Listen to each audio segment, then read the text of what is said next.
توبہ کرنے والے کو چند کام کرنے چاہیے تاکہ وہ توبہ کے اوپر پکا رہے، واپس نہ لوٹے۔ پہلا کام یہ کہ برے دوستوں کو چھوڑ دے۔ امام غزالی رحمۃ اللہ علیہ نے لکھا ہے کہ یار بد مارے بد سے بھی زیادہ برا۔ مارے بد فارسی کا لفظ ہے، مار کہتے ہیں سانپ کو، بد سے مراد زہریلا سانپ، کہ جو برا دوست ہوتا ہے وہ زہریلے سانپ سے بھی زیادہ برا ہوتا ہے۔ کیوں؟ اس لیے کہ سانپ ڈس لیتا ہے انسان کی جان چلی جاتی ہے، برا دوست ڈس لیتا ہے انسان کا ایمان ہی چلا جاتا ہے۔ اس لیے یار بد مارے بد سے زیادہ برا ہے۔ لیکن اگلی بات امام غزالی رحمۃ اللہ نے عجیب لکھی ہے، اس کو پڑھ کے تو ہمیں بھی حیرت ہوئی۔ لکھتے ہیں کہ یار بد شیطان سے بھی زیادہ برا۔ اب ذہن میں خیال آیا کہ بھائی وہ کلمہ گو تو ہوگا نا، گو فاسق فاجر سے ہی، بدکار سے ہی کلمہ تو پڑھتا ہے، اور شیطان تو بدبخت ہے، اس سے برا کیسے ہو گیا؟ مگر امام غزالی رحمۃ اللہ نے اس کی بھی لاجک دی، بہت خوبصورت بات سمجھائی۔ وہ فرماتے ہیں کہ دیکھو جو شیطان ہے نا، وہ صرف انسان کے ذہن میں گناہوں کا وسوسہ ڈالتا ہے، انسان کے دل میں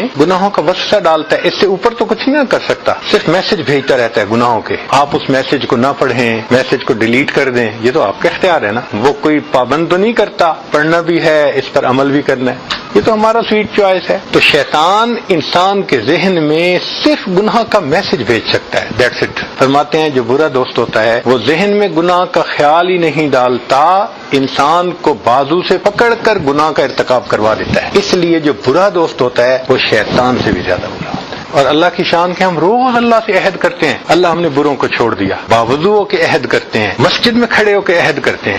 وتر میں کیا دعا ہم پڑھتے ہیں اکثر ہم میں سے، وَنَخْلَعُ وَنَتْرُكُ مَن يَفْجُرُكُ، اے اللہ ہم نے خلو حاصل کر لیا، چھوڑ دیا ہر اس بندے کو جو فاسق و فاجر ہے۔ تو اللہ سے عہد کیا نا ہم نے، اور دن میں انہی سے دوستی کر رہے ہوتے ہیں۔ اس بے وفائی کی بھی کوئی انتہا ہے؟ تو توبہ کرنے والے شخص کو فاسق و فاجر لوگوں سے الگ ہونا لازمی ہے۔ اس کی مثال یوں سمجھیں کہ اگر ایک موتی کسی گندی نالی میں پڑا ہے، آپ اس کے اوپر پانی ڈالتے رہیں، ٹن پانی بھی ڈال دیں گے نا تو وہ صاف نہیں ہوگا، اس لیے کہ ذرا پانی ڈالنا بند کیا، پھر گندا پانی اس کو گندا کر دے گا۔ اور اگر اس سے نکال لیں تو ایک چلو پانی ڈالنے سے وہ صاف پاک ہو جائے گا۔ اس لیے برے دوستوں کی محفل کو چھوڑنا وہ لازم ہے، آپشنل نہیں ہے، اس کے بغیر انسان توبہ پہ نہیں جمع رہ سکتا۔